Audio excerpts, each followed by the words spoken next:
एक बार की बात है। एक गांव में एक पुराना बरगद का पेड़ हुआ करता था। उस पर एक चुड़ैल रहती थी।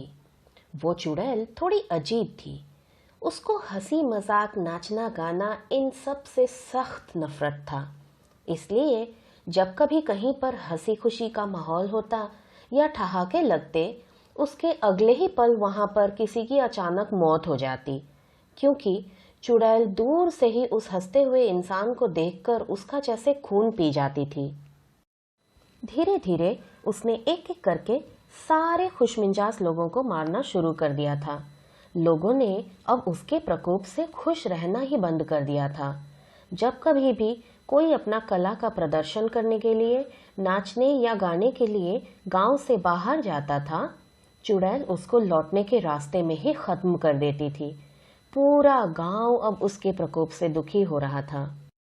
फिर एक दिन पंचायत बैठी। चुड़ैल से पूरा गांव परेशान था।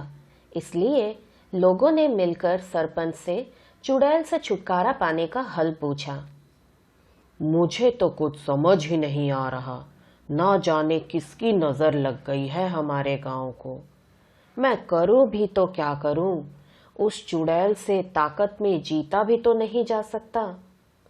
पंडित जी को यहाँ बुलाओ, अब वही कोई रास्ता निकाल सकते हैं। सरपंच का आदमी पंडित जी को साथ ले आता है। पंडित जी, गांव पर एक अद्भुत संकट आन पड़ी है, हमारी रक्षा कीजिए। चुड़ैल को मारने का कोई उपाय बताइए। पंडित जी अत्यंत ज्ञानी और महातपस्वी थे। उन्होंने कहा, ठीक है, मैं आज रात ध्यान लगाता हूँ, फिर कल कोई उपाय बताऊंगा। अगले दिन सब फिर उसी जगह मिले।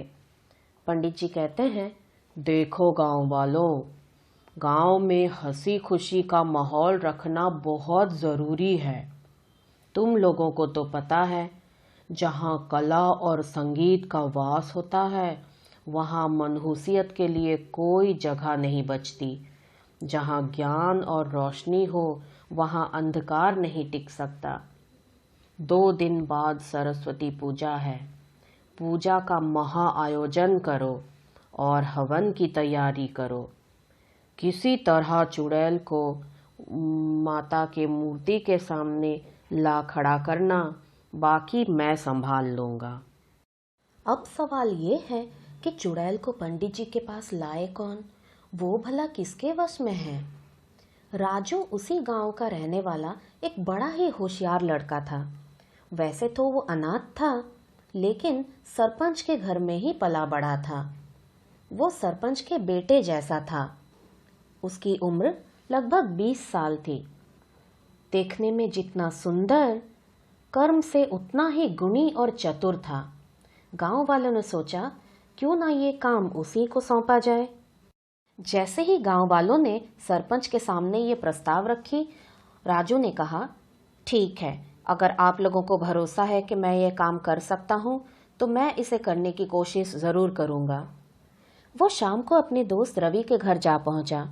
रवि को अपने साथ लेकर राजू उसी पेड़ के पास चला गया जिस पे वो चुड़ैल रहती थी। वहाँ जाकर दोनों बात करने लगे।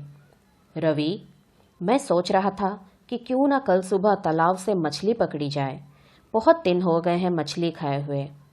बिल्कुल सही मेरे दोस्त, मुझे भी बहुत मन कर रहा है कई दिनों से मछली खाने का। तुम कल सुबह 4 बजे तैयार रहना, मैं तुम्हारे घर आऊँगा और वहीं से दोनों साथ में मछली पकड़ने चलेंगे। राजू को पूरा भरोसा था कि चुड़ैल ने उन लोगों की बात ज़रूर सुन ली होगी, और वैसा ही हुआ। अगले दिन चुड़ैल रवि का भेष बदलकर राजू के घर ठीक 4 बजे जा पहुंची। अंधेरा काफी था, मगर फिर भी राजू ने चुड़ैल के उल्टे पैर देख लिए थे। वो समझ गया था कि रवि के भेष में चुड़ैल ही आई है। वो बाहर से दरवाजा बंद करके चुपचाप उस चुड़ैल के साथ चल पड़ा। रास्ते में चलते चलते चुड़ैल मन ही मन सोच रही थी, आज तो मेरी चांदी है, ढेर सारी मछलियाँ खाऊंगी और उसके बाद राजू का खून भी पीऊंगी। कितना मज़ा आएगा। इसको कहते हैं सोने पे सुहागा। दोनों तालाब के पास जा पहुँचे। राजू ने कहा, रवि, मैं जाल फेंकता हूँ, तुम मछलियों को निकाल के झोली में रखते जाना। झोली भर जाए तो मुझे बता देना। ये कहकर राजू जाल फेंककर मछलियाँ पकड़ने लगा। इधर चुड़ैल उन्हें झोली में रखने के बजाय एक एक करके निगलती जा रही थी। सुबह के 5 बजने वाले थे कि राजू बोला, रवि, झोली भर गया क्या? और तभी वो पलट के देखता है तो चुड़ैल अपने असली रूप में आ चुकी थी। हा हा हा हा हा, तुमने क्या सोचा कि मैं तुम्हारा दोस्त रवि हूँ? हा हा हा हा हा, मैं चुड़ैल हूँ। तुम्हारी मछलियाँ मैंने खाई है और अब तुम्हें भी खाऊंगी, मगर अभी तो मेरा पेट भर चुका है। क्यों ना तुम्हें रात को खाने के लिए रख दूं? ये कहकर उसने राजू का गला पकड़ा और उसको घसीटते हुए बरगद के पास ले जाने लगी। वहां पहुंचते ही उसने देखा कि गांव वालों ने उस पेड़ के नीचे मां सरस्वती की मूर्ति स्थापित कर रखी थी। सुंदर सजावट के साथ ढोल नगाड़े का भी आयोजन किया हुआ था और सामने एक हवन कुंड के पास पंडित जी भी बैठे हुए थे। ये देखकर चुड़ैल गुस्से से लाल हो गई। वो चीखने लगी, ये क्या है? तुम लोग सरस्वती पूजा कब से करने लगे? बंद करो ये सब। मुझे पर्व त्योहार से सख्त नफरत है। अगर अभी के अभी ये सब बंद नहीं किया तो मैं सब का खून पी जाऊंगी। ये कहते ही चुड़ैल ने देखा कि वो पंडित जी के बनाए हुए घेरे के अंदर जा पहुंची थी। उसने राजू का गला भी छोड़ दिया था। डर के मारे वो इधर उधर दौड़ते रही, मगर पंडित जी ने उस घेरे को आग से बांध लिया था। राजू भी उसी घेरे के अंदर था, मगर वो सही सलामत चुपचाप सब कुछ देख रहा था। पंडित जी ने और देर ना करते हुए अपने सिद्धि से हवन शुरू किया और उस चुड़ैल को भस्म कर दिया।